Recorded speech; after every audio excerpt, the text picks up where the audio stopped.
Hello students, परत एकदा स्वागत आहे तुमचं आपल्या एका नवीन व्हिडिओमध्ये. तर हा व्हिडिओ त्या विद्यार्थ्यांसाठी आहे ज्या विद्यार्थ्यांना राऊंड 1, 2 आणि 3 म्हणजे आताच लेटेस्ट मध्ये राऊंड 3 लागला होता, प्रवेश फेरी 3 लागली आणि त्याच्यामध्ये विद्यार्थ्यांना कॉलेज अलॉट झालेलं नाही किंवा विद्यार्थ्यांना कॉलेज अलॉट झालेलं आहे पण विद्यार्थ्यांना त्या कॉलेजमध्ये ऍडमिशन घ्यायचं नाही. त्या विद्यार्थ्यांनी खास करून लक्ष द्या. अशा विद्यार्थ्यांनी काय करायचं आणि पुढं काय प्रोसेस आहे ते मी पूर्णपणे या व्हिडिओमध्ये सांगणार आहे.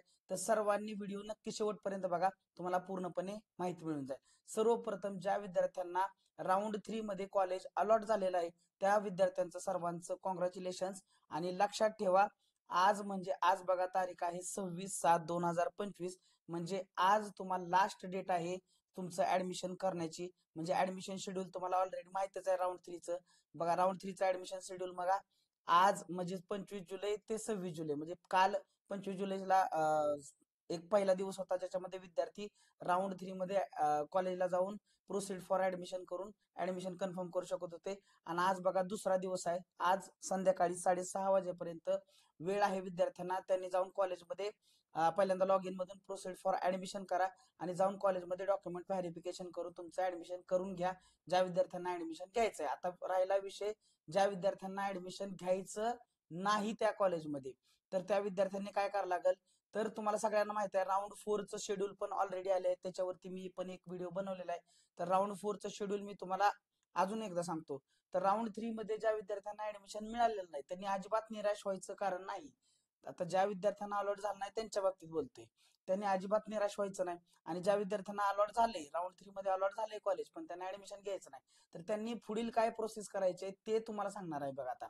तर सगळ्यांनी लक्षात ठेवा, राऊंड 4चं सुधारित वेळापत्रक आलेलं आहे ऑलरेडी. त्याच्यावरती आपण एक व्हिडिओ बनवलेला आहे, त्याची लिंक मी तुम्हाला इथे डिस्क्रिप्शन मध्ये देऊन टाकेन.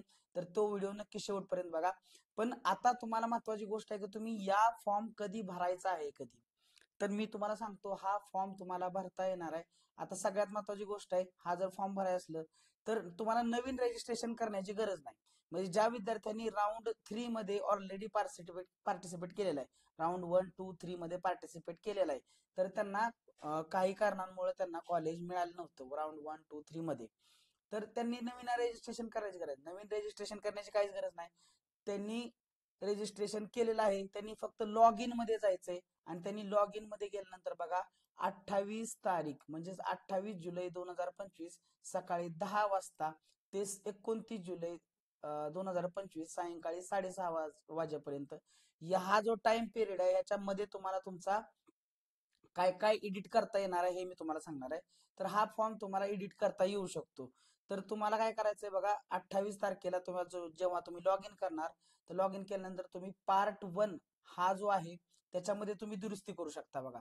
तर काय काय दुरुस्ती करू शकता हे तुम्हाला सांगतो. बऱ्याच विद्यार्थ्यांचे मेसेज कॉमेंट आल्या होत्या की सर आम्हाला आमची कास्ट चेंज करायची आहे. तर तुम्ही तुमची जी कास्ट चेंज आहे ते पण तुम्ही कास्ट चेंज करू शकता, पण त्याचं तुमच्याकडे व्हॅलिड प्रूफ तुमच्याकडे पाहिजे. आणि सगळ्यात महत्वाची गोष्ट, तुमचे जर ऍड्रेस डिटेल्स चुकले असतील ऍड्रेस डिटेल बदलू शकताय.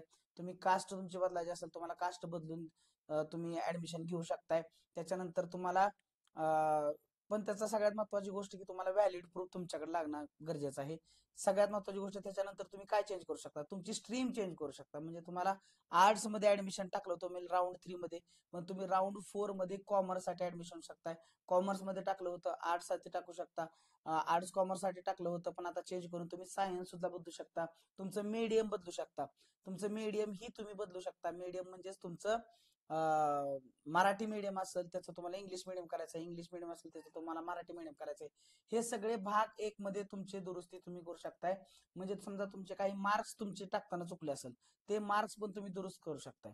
म्हणजे तुम्ही डॉक्युमेंट चुकीचे भरले असतील ते पण तुम्ही डॉक्युमेंट व्यवस्थित इथं अपलोड करू शकताय. जेव्हा तुम्हाला 28 तारीखला तुम्ही लॉग इन करणार तेव्हा तुम्ही भाग 1 मध्ये या दुरुस्ती करू शकताय. आलं का लक्षात. त्याच्यानंतर तुम्ही भाग 2 मध्ये ऑलरेडी तुम्हाला चेंजेस करावेच लागणार आहेत, कारण तुम्हाला राऊंड 3 मध्ये ते कॉलेज लागलं होतं पण ते तुम्हाला घ्यायचं नाही. तर तुम्हाला राऊंड 4 साठी पण तुम्हाला भाग 2 मध्ये आहे तो कॉलेजचा प्रिफरन्सेस बदलायचे आहेत. तर कॉलेजचे प्रिफरन्सेस बदलत असताना सगळ्यात महत्वाची गोष्ट लक्षात घ्या विद्यार्थी मित्रांनो, तुम्हाला कसा बदलायचा आहे. राऊंड 4 मध्ये तुम्हाला राऊंड 4 मध्ये भाग 2 जो आहे का नाही तुम्हाला फॉर्मचा, तो भाग 2 मध्ये काय एडिट करायचं मला सांगतो. एडिट करत असताना तुम्हाला कॉलेजचा प्रिफरन्सेस चेंज करायचा, पण कॉलेजचा प्रिफरन्सेस चेंज करत असताना तुम्ही लक्षात घ्या, तुम्हाला कट ऑफ लिस्ट चेक करणं गरजेचं आहे. बघा राऊंड 3 साठी तुम्ही इथं कट ऑफ चेक करा. तुम्ही जर कुठला या रिजन मध्ये नाशिक, नागपूर, मुंबई, लातूर, कोल्हापूर, छत्रपती संभाजीनगर आणि अमरावती, समजा अमरावती मधला जर आपण कट ऑफ चेक करायला गेलो, तर कॉलेजची नावं येतात. हो, कॉलेजची नावं येतात पूर्णपणे. कॉलेजचे नाव आल्यानंतर तुम्ही बघा ना, रिमेनिंग सीट्स किती आहेत ओबीसी मधून, त्याच्या प्रत्येक रिमेनिंग सीट्स किती आहेत, नंतर प्रत्येक कॉलेजमध्ये त्या त्या कॉमर्सला, मराठीला किती किती इकडं कट ऑफ लागलेला आहे. कट ऑफ असा तुम्ही चेक करणं गरजेचं आहे. हा कट ऑफ चेक करणं गरजेचं आहे बघा. तर इथं बघा 389 कट ऑफ लागलेला आहे, इथं 316 कट ऑफ लागलेला आहे, तिथं 371 लागलाय, 452 लागलाय. तर प्रत्येक आता हे हे फक्त हे एका कॉलेजच मी सांगतोय तुम्हाला. तर प्रत्येक कॉलेजचा तुम्हाला कट ऑफ चेक करता आला पाहिजे आणि कट ऑफ चेक करून त्या कॉलेजचं नाव घाला. समजा कट ऑफ म्हणजे काय आहे की त्या कॉलेजला तुम्हाला कट ऑफ दिसतोय, समजा तुम्हाला कट ऑफ दिसतोय इथं बघा किती कट ऑफ दिसतोय, समजा हा 316 कट ऑफ दिसतोय आणि तुम्हाला 300 मार्क आहेत. तर 100% समजा जावा ना की तुम्हाला राऊंड फोरला त्याच्यामध्ये त्या कॉलेजला तुम्हाला ऍडमिशन मिळू शकते. तर असेच कॉलेज तुम्ही सिलेक्ट करा ज्याच्यामध्ये कट ऑफ हा खाली आलेला आहे, तुमच्या मार्कांचा जवळ आलेला आहे. हे झालं कट ऑफच्या बाबतीत. कट ऑफ लक्षात ठेवा, हा खूप महत्वाचा आहे. त्याच्यानंतर वॅकन्सी लिस्ट. आता ही वॅकन्सी सध्या काय आहे, तर ही वॅकन्सी आहे तर राऊंड थ्रीचा, म्हणजेच बघा राऊंड थ्रीचा जो शेड्यूल आहे त्याच्यामध्ये आपल्याला वॅकन्सी, तर वॅकन्सी बघा राऊंड 4 साठी वॅकन्सी आपल्याला कधी प्रदर्शित होणार आहे, 27 जुलैला वॅकन्सी, म्हणजेच उद्या उद्या संध्याकाळी 6 वाजता वॅकन्सी प्रदर्शित होणार आहे. तर हे वॅकन्सी चूज करा आधी. वॅकन्सी कुठल्या कॉलेजला किती वॅकन्सी, सीट किती अवेलेबल आहेत, हे आता सध्या मी तुम्हाला राऊंड वॅकन्सी लिस्टला जर गेला तुम्ही, तर इथला तुम्ही कुठलाही रिजन सिलेक्ट करा. तर प्रत्येक रिजन मध्ये सध्याच नाही, हे हे जे आहे ती वॅकन्सी ती राऊंड 2 ची आहे. तर राऊंड 2 मधून राहिलेल्या कॉलेजची ही वॅकन्सी आहे. तर अशीच वॅकन्सी तुम्हाला कधी मिळणार आहे राऊंड 4 साठी. राऊंड 3 झाल्यानंतर राऊंड 4 साठी तुम्हाला वॅकन्सी इथं बघायला मिळणार आहे. ही वॅकन्सी चेक करूनच तुम्हाला काय करायचं आहे, 28 तारखेला फॉर्म एडिट करताना कॉलेजची नावं टाकताना तुम्हाला दोन गोष्टी लक्षात घेणं गरजेचं आहे, वॅकन्सी लिस्ट आणि कट ऑफ. असं बघूनच तुम्ही व्यवस्थित, कारण तुम्ही ज्या कॉलेजला नाव टाकत आहात त्या कॉलेजला जर वॅकन्सी एक दोनच राहिले असतील तर ऍडमिशन मिळायचे चान्सेस किती आहेत बघा. तर असा विचार करून टाकायचा आहे. कट ऑफ जर तुमच्या मार्कापेक्षा खूप जास्त वर कट ऑफ असेल, तुम्हाला समजा 250 पावणे 300 मार्क आहेत आणि कट ऑफ हा 400 गेलेला आहे, तर कट ऑफ तुमच्या मार्कापर्यंत खाली येईल का हे विचार करून तुम्हाला काय करावं लागेल, तिथं कॉलेजचे नाव द्यायला लागतील. सो सगळ्यात महत्वाची गोष्ट आहे 28 तारीख आणि 29 तारखेला तेव्हा तुम्ही फॉर्म एडिट करतात. फॉर्म 1 एडिट करण्यामध्ये काय काय एडिट करू शकता मी तुम्हाला आधीच सांगितलं आहे. तुमचे document, address, marks, stream, medium सगळं तुम्ही चेंज करू शकताय जर तुम्हाला चेंज करायचं असेल, पण त्याचा व्हॅलिड प्रूफ तुमच्याकडे पाहिजे. तुमची कास्ट तुम्ही चेंज करू शकता, ईबीसी असेल, सॉरी ईडब्ल्यूएस असेल, ओबीएस करू शकता, ओबीएस असेल ईडब्ल्यूएस करू शकता, म्हणजे जे काय म्हणजे फक्त मी सांगण्याचा अर्थ काय की तुम्हाला त्याचा व्हॅलिड प्रूफ तुमच्याकडे असला पाहिजे, कास्ट सर्टिफिकेट असलं पाहिजे, नॉन क्रिमिनल असलं पाहिजे, हे सगळे डॉक्युमेंट तुमच्याकडे असणं गरजेचं आहे. त्याच्यानंतर बघा 1 तारीख आणि 2 तारीख. तर 29 30 तारीख, 31 तारीख ह्या दिवशी काय होणार नाही, तर 1 तारखेला तुम्हाला कट ऑफ मिळणार आहे. तर फक्त ऍडमिशनला बघा तुम्हाला 2च दिवस मिळणार आहेत.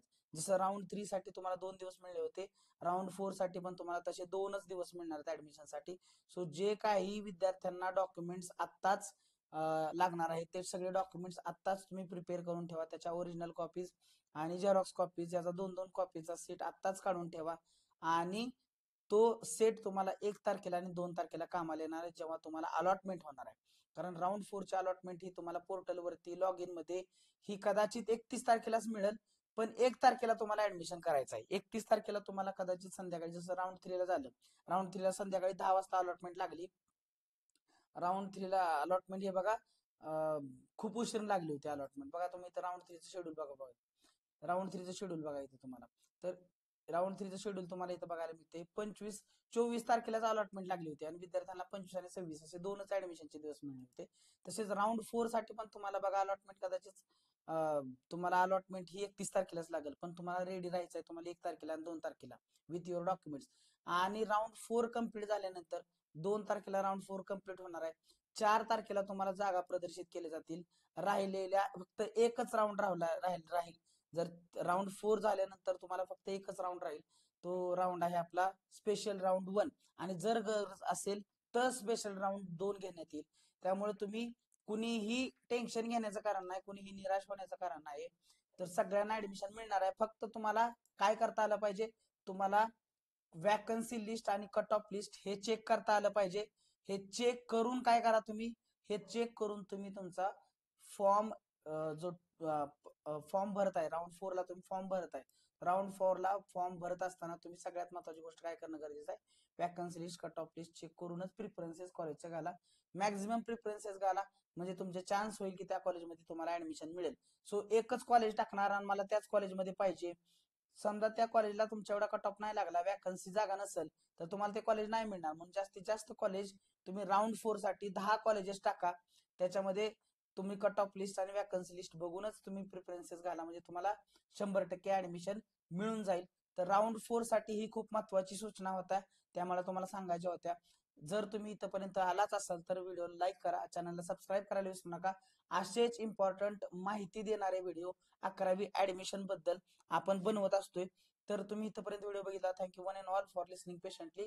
आपण भेटूया एका नवीन व्हिडिओमध्ये. Thank you one and all.